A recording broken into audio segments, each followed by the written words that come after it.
Oke, let's go.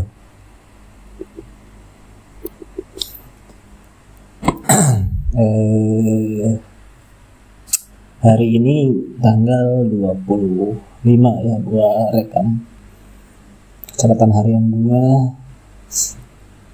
Ini tepatnya jam 10 malam ya, 22:06.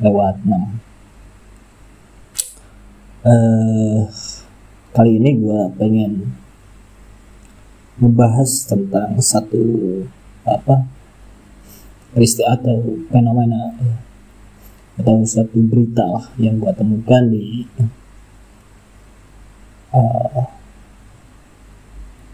portal-portal berita. Tentu ada yang menarik yang mesti gue angkat dan gue catat ya, di sini, yaitu tentang Jokowi yang yang seolah-olah marah gitu, seolah-olah jengkel, menegur beberapa kementerian, beberapa pejabat-pejabat negara ya, dengan berdiri di atas podium di forum-forum resmi yang diliput oleh banyak media. Kemudian dia bernarasi pidato marah, jengkel, dan ini kerap dilakukan oleh Jokowi gitu, Dan yang terakhir itu kemarin pada saat peluncuran acara peluncuran digitalisasi layanan perizinan penyelenggaraan event, yang menyinggung ribetnya masalah izin konser gitu. Kemudian dia menyinggung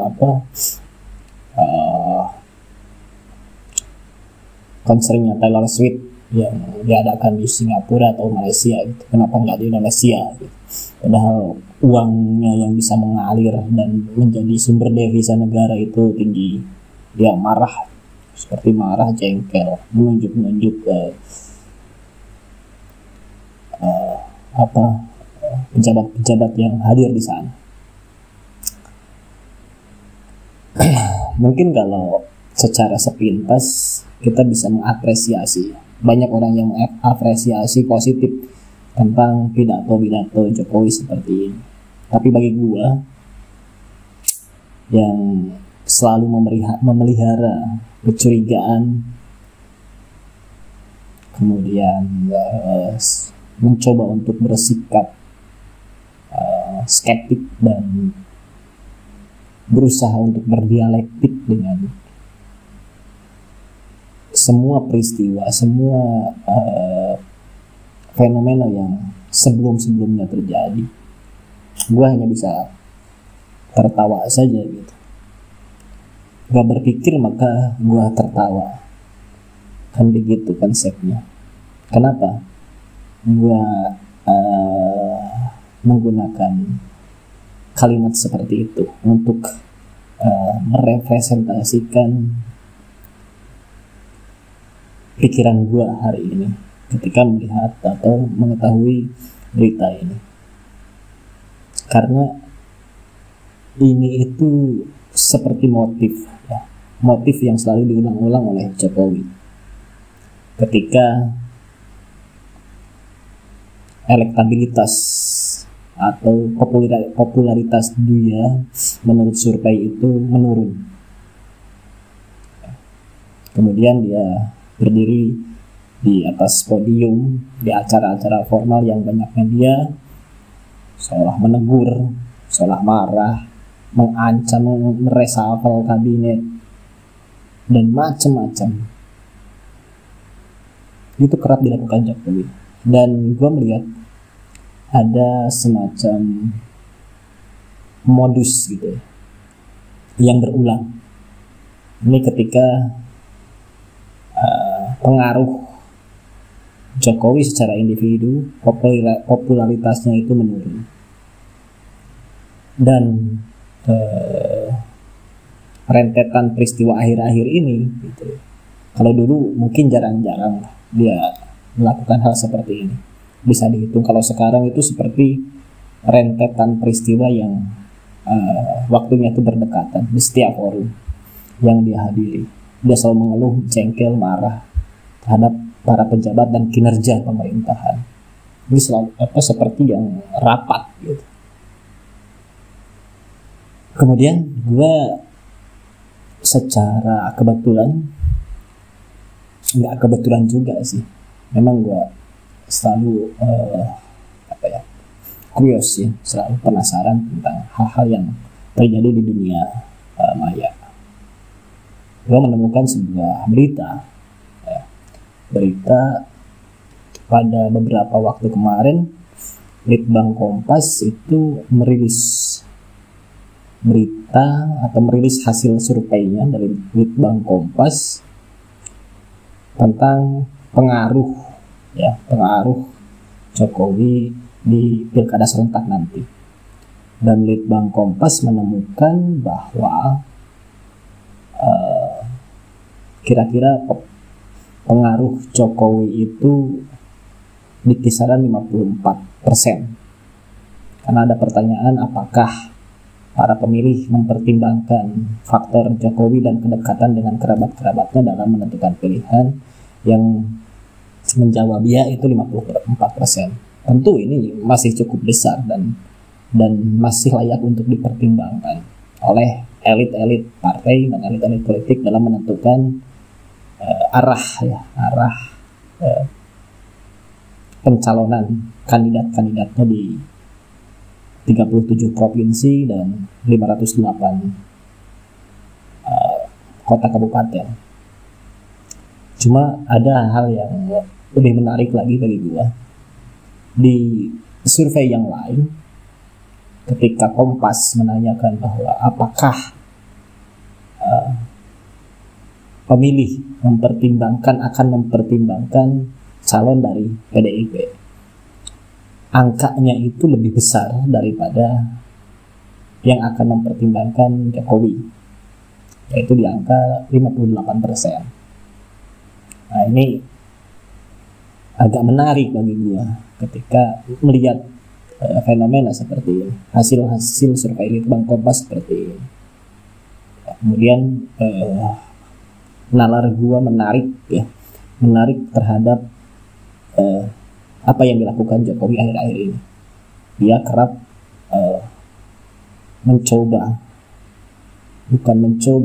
menegur, marah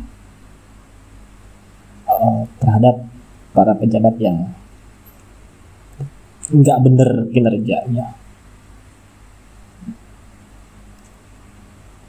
Kemudian dari berita yang lain pun, dan mungkin kalau ini menjadi sebuah bahan keterkaitan dengan argumentasi gua, dengan asumsi gua, bahwa ternyata ditemukan bahwa popularitas nanti pada saat pilkada nanti itu, popularitas Prabowo effect ya, itu akan mengalahkan Jokowi effect.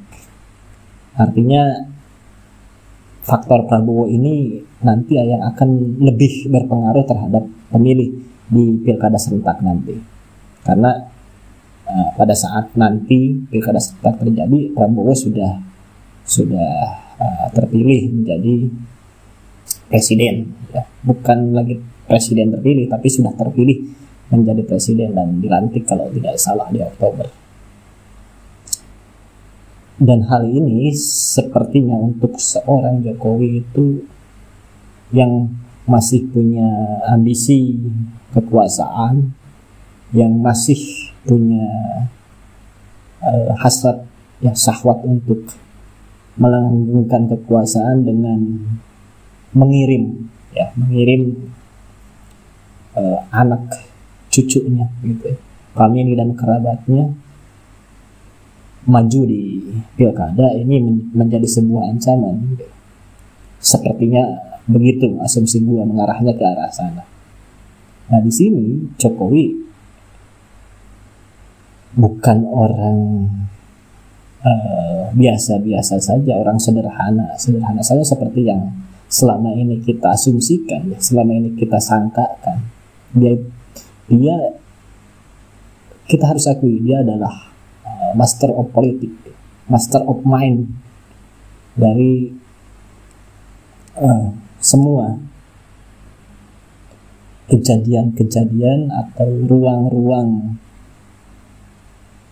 interaksi politik yang ada di negeri ini semenjak dia menjabat. Kita harus akui itu. Tidak sesederhana itu cakrawala pikiran Pak Jokowi ini. Dan dia tahu bahwa ingatan publik, ingatan rakyat Indonesia itu pendek. Ingatan rakyat Indonesia itu pendek.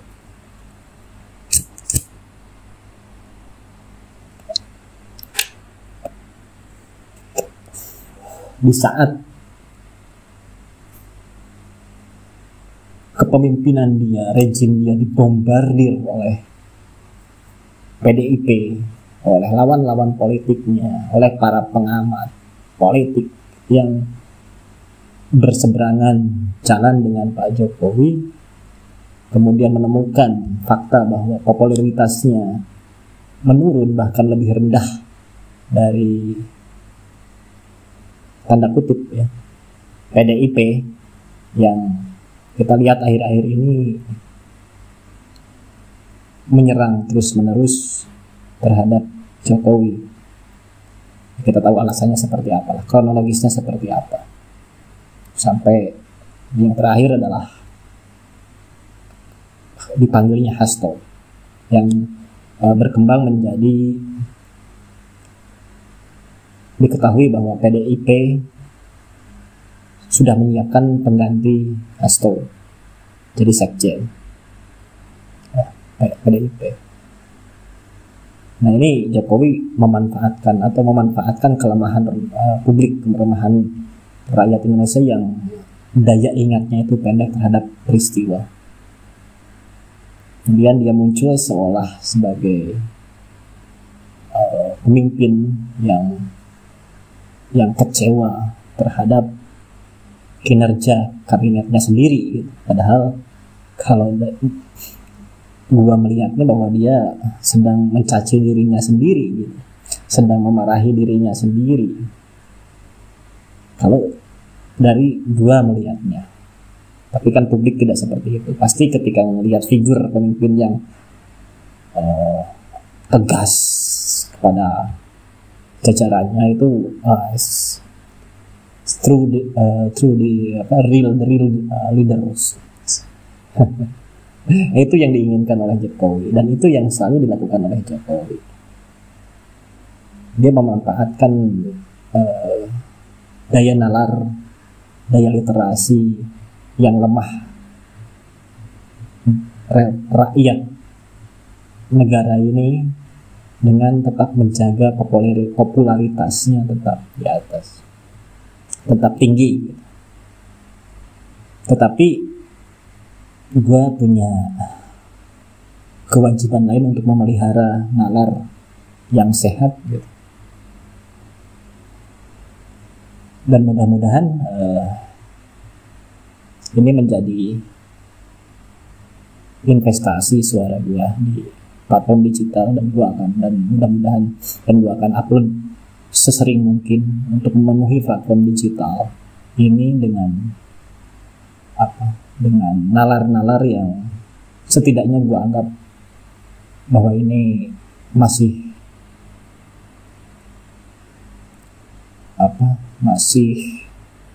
sehat gitu. Gue anggap masih sehat. Jokowi tahu hal itu gitu. Jokowi tahu bahwa nalar publik, nalar kita semua, nalar rakyat Indonesia itu pendek. Makanya di saat popularitasnya lagi turun, dia menaikkan kembali nalar publik bahwa dia adalah seorang pemimpin sejati, semua kesalahan yang ada, semua kesemerawutan yang ada selama ini yang terjadi itu bukan kesalahan dia, tetapi kesalahan anak buahnya, kesalahan kabinetnya, kesalahan pejabat-pejabat kementeriannya. Dia seolah-olah menaikkan derajatnya dengan merendahkan anak buahnya. Gue melihat seperti itu. Nah, dari sini gitu, kita bisa melihat tipikal leadership Jokowi itu seperti apa. Kalau ini Jokowi ini kan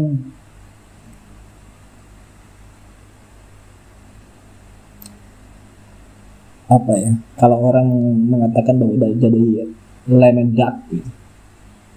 Jadi sudah di ujung jabatan, ya. Sudah di ujung jabatan yang Oktober, Juni, Juli, Agustus, September, Oktober, sekitar 4 bulanan lagi dia lengser, dan dia harus mencuci otak publik, mencuci otak rakyat ketika dia lengser bahwa dia itu adalah pemimpin yang baik, dia itu adalah pemimpin yang sukses, dia itu pemimpin yang tegas, menghapus semua ingatan publik selama 10 tahun bahwa dia itu brengsek. Jokowi tahu hal ini, Jokowi mengerti strategi ini. Nah, itu yang gua curigai, bahwa sekarang ini dengan Jokowi sering muncul, kemudian marah-marah, menegur pejabat yang ada, kementerian-kementerian yang ada, yang notabene di bawah kepemimpinan dia, menjalankan semua program-program dia. Kemudian banyak sekali permasalahan yang hadir, dan sekarang rakyat sudah mulai mengkritisinya, menyadarinya, mulai terbangun kesadarannya yang telah dibius lama oleh buayan-buayan angin surga dari Jokowi. Dia mencoba untuk menidurkan kembali ingatan publik terhadap hal itu dan memasukkan mimpi baru bahwa dia adalah pahlawan sejati di Republik ini. Dia adalah pemimpin sejati di Republik ini. Dia adalah presiden rakyat Republik ini yang berjuang demi rakyatnya. Yang salah adalah bawahannya, bukan dia.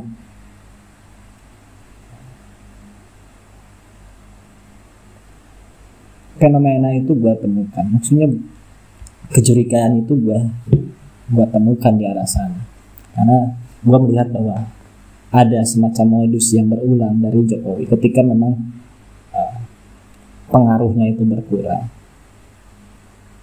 Bukan tanpa alasan dia melakukan hal itu, karena mungkin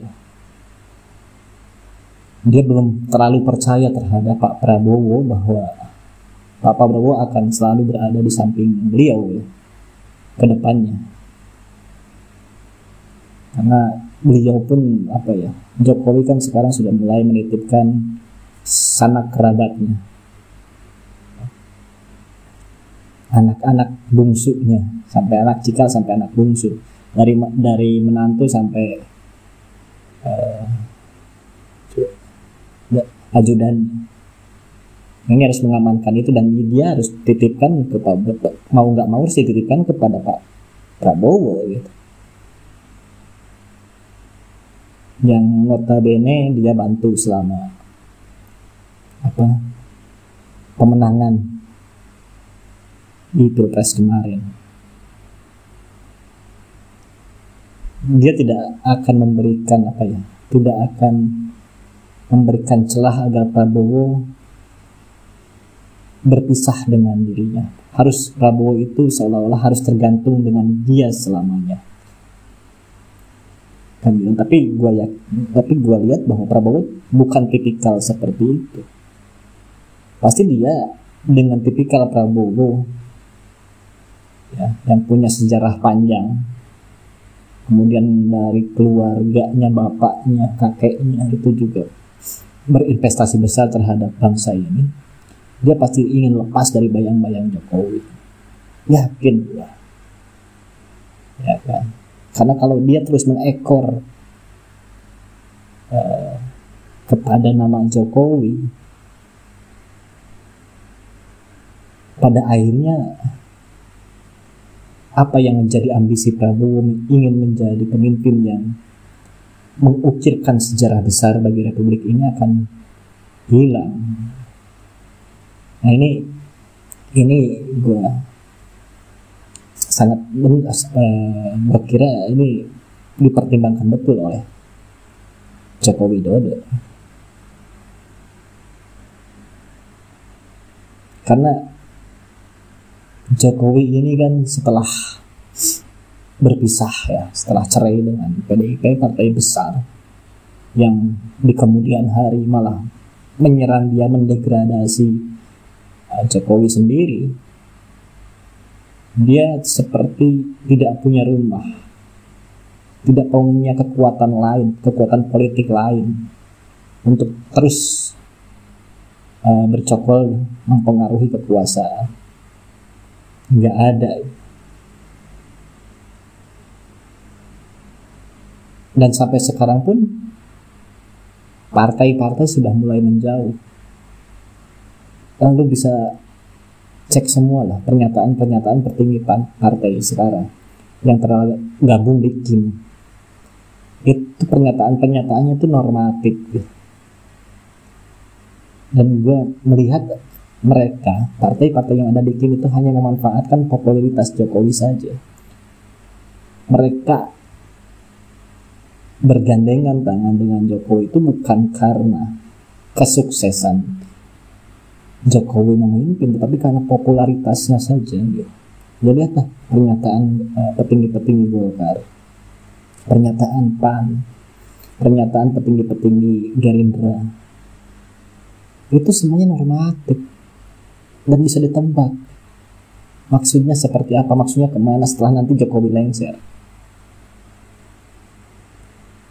Jokowi gue kira sekarang sedang gelisah menghadapi 4 bulan ke depan, karena sampai sekarang belum ada perahu besar yang bisa menampung ambisinya, yang bisa mengamankan dirinya nanti setelah lengser. Nggak ada yang bisa, perahu yang bisa dijadikan tempat menitipkan anak-anaknya dan keluarganya. Belum ada. Karena setelah dia lengser, dia menjadi bukan apa-apa. Dia tidak punya partai besar yang bisa mempengaruhi di parlemen. Dan kita tahu bahwa oligarki yang selama ini mendukung Jokowi bukan karena Jokowi, tapi karena kepentingan mereka sendiri. Setelah Jokowi lepas, dia akan merapat terhadap pemimpin yang baru, yaitu Prabowo Subianto. Jokowi akan ditinggalkan, apalagi Jokowi tidak punya partai yang bisa berpengaruh di parlemen.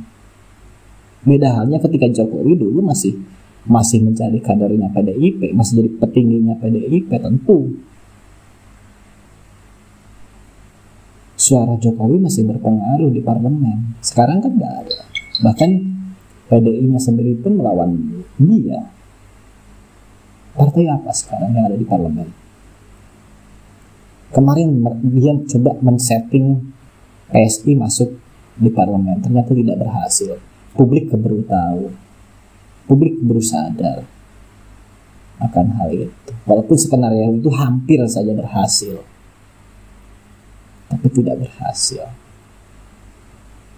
Makanya di sini gue coba catat peristiwa ini, ya. Mudah-mudahan ini menjadi sebuah jejak digital dan terus menerus menjaga kesadaran kita agar tidak terbius dengan suasana, agar tidak terbius dengan angin-angin surga, mimpi-mimpi, dan termanipulasi oleh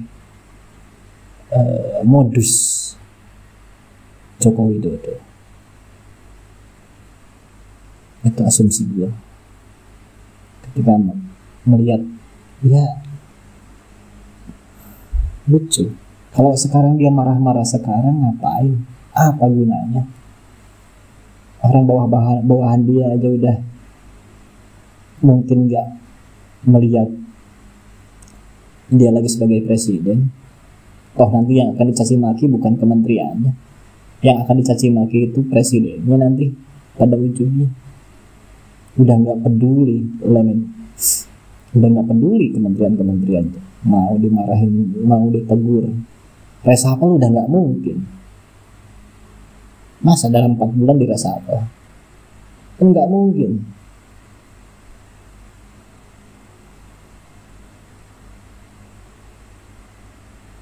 Kan gitu.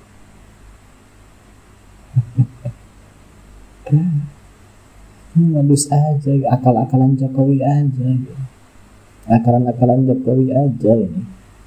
Karena dia tahu bahwa ingatan publik itu pendek, ingatan rakyat kita itu pendek. Makanya untuk memperpanjang ingatan rakyat, ingatan publik, ingatan bangsa ini gue coba mengemukakan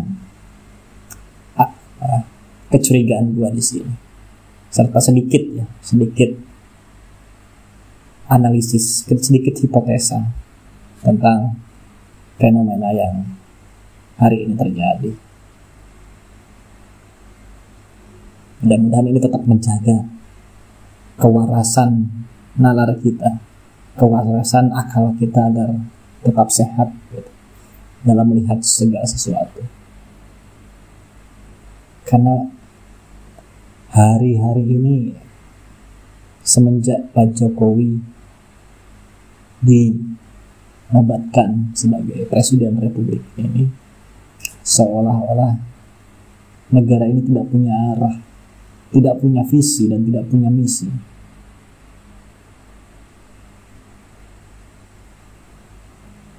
Dan kalau lu mengikuti berita, melalui analisis, melihat data yang dikeluarkan oleh BPS, ini mengerikan bro. Jokowi ketika dia menerima tampuk pimpinan dari SBY, hutang negara itu cuma 2.000 triliun. Sekarang dia memberikan beban hutang negara itu terhadap Prabowo Subianto. Kalau saja Prabowo itu masih memuji-muji bahwa Jokowi adalah pemimpin yang sukses, keterlaluan. Prabowo diberikan beban yang sangat tinggi, beban hutang yang sangat tinggi, beban masalah yang sangat banyak yang harus diselesaikan segera. Bahkan di tahun 2025 ada hutang negara yang kadaluarsa sekitar 800 triliun, itu dengan kurs rupiah yang masih 15 ribuan mungkin. Sekarang rupiah sudah 16.500, bisa lebih besar lagi, bisa sampai 1.000 triliun yang kadaluarsa yang harus segera dibayar.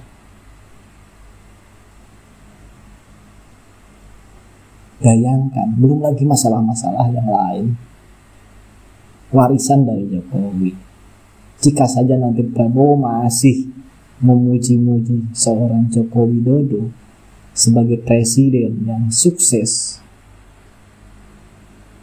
keterlaluan bagi gue, keterlaluan.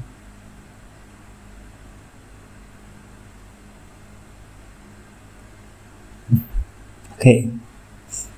Terus kalau memang kita coba berasumsi positif, coba mencari celah positifnya. Kalau memang Jokowi ketika marah terhadap para pejabat yang nggak bekerja secara benar, kok hanya dilakukan sekarang? Kok dilakukannya sekarang dan nggak ada perbaikan yang serius? Artinya kan sistem seperti ini, kejadian seperti ini kan bukan dilakukan sehari 2 hari, pada sehari 2 hari. Ini pasti sudah menjadi sebuah sistem yang panjang, sudah menjadi sebuah budaya yang mengakar dari awal Jokowi berdiri dari awal Jokowi menjabat, bahkan mungkin sebelum dari Jokowi menjabat 10 tahun. Dia masa iya sih dia baru sadar bahwa ada masalah di ujung di 4 bulan terakhir. Selama 10 tahun ini dia jadi apa? Hahaha, kaget, bikin gimmick, bikin sandiwara, sibuk membuat prakondisi untuk mengakarkan dinasti keluarganya. Masa iya sih tidak sadar selama 10 tahun ini sehingga dia harus marah-marah di ujung jabatan? Kan ini nggak masuk akal bagi gua. Yang satu-satunya yang masuk akal bagi gua adalah apa yang sedang dilakukan oleh Jokowi adalah cara dia untuk mencuci tangannya, cara dia untuk membersihkan reputasi dan namanya atas 4 tahun lebih kesemrawutan yang terjadi di Republik ini gara-gara kepemimpinan dia. Kemudian melimpahkan semua kesalahan itu terhadap anak buahnya. Itu satu-satunya argumentasi yang masuk di nalar logika gue.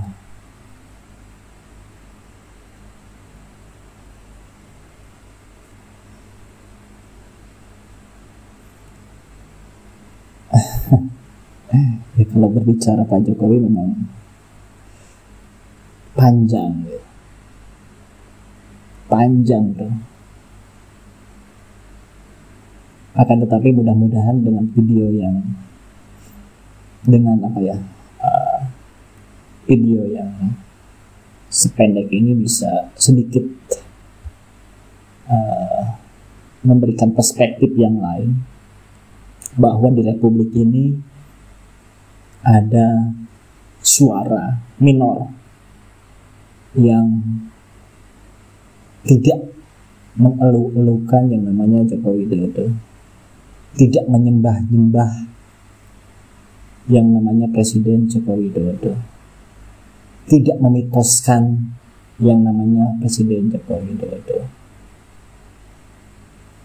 Karena Jokowi Widodo itu sama statusnya masyarakat biasa, nanti itu seperti kita. Oke, mungkin sekarang dia punya popularitas yang tinggi yang digenjot oleh cara-cara pragmatis dia, bansos dan lain sebagainya. Kita bisa melihat nanti kekuatan dia di mana. Projo itu hanya ormas, hanya gerombolan saja yang didirikan tanpa nilai-nilai idealisme, yang didirikan tanpa doktrin-doktrin keorganisasian yang kuat. Mereka itu kan cuma dikumpulkan, kemudian diternak untuk menjadi kambing, menjadi gembalaannya Jokowi, menjadi gembalaannya elit-elit Projo itu sendiri. Tidak dibentuk atas visi misi dan doktrin yang kuat. Enggak kuat, nanti juga bubar sendiri kok. Kan Projo ini dibentuk hanya untuk kepentingan pragmatis, mengumpulkan orang, beternak suara, atau membuat relawan, kantong-kantong relawan yang jika disuruh untuk pasang baligo Jokowi itu mau dengan sukarela memasangnya tanpa dibayar, bahkan udunan mungkin dari uang pribadi masing-masing. Padahal pada kenyataannya yang menikmati itu semua adalah elit-elitnya, adalah Panda Barus dan lain sebagainya, terutama Jokowi. Itu yang nggak disadari oleh publik ya, oleh rakyat yang nalarnya itu masih kalau gua sebut terbelakang juga terlalu ekstrim, terlalu radikal. yang belum tercerahkan, yang nalarnya itu belum tercerahkan. Dan yang gue kasih dan yang paling khawatirkan adalah ini menular terhadap generasi Z. Kenapa? Gue fokus di generasi Z, generasi muda. Karena pada pemilu nanti, pada pilkada nanti, itu 50%-nya itu dari generasi muda. Kalau generasi-generasi model gue gitu, itu kan relatif lah, sudah tidak terlalu ini. Tapi ini generasi Z 50%, bro. Kalau itu diracuni oleh pemikiran-pemikiran dan nalar-nalar yang keliru, ini bahaya untuk keberlanjutan eksistensi bangsa kita. Bisa saja nanti punah, bro. Dikatakan ada tapi tidak ada.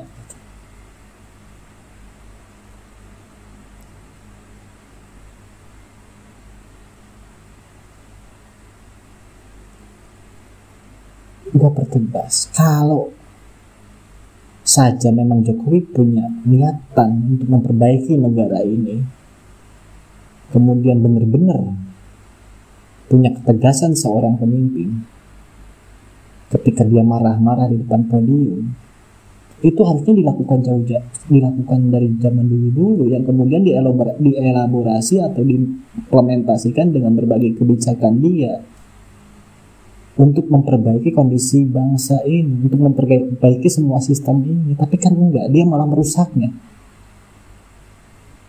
Dia malah menikmati semua kerusakan ini, kesemrawutan ini. Dia nikmati dengan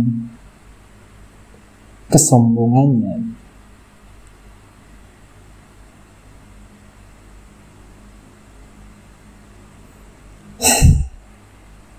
Ya mungkin itu saja berita untuk hari ini yang gue bisa angkat, yang gue bisa catat. Mudah-mudahan ini menjadi sedikit jejak gitu, yang terus-menerus bisa menjaga kesadaran diri kita bahwa jangan lelah untuk bersuara, jangan lelah untuk bertindak, dan jangan berhenti untuk berpikir. Terima kasih. Wassalam.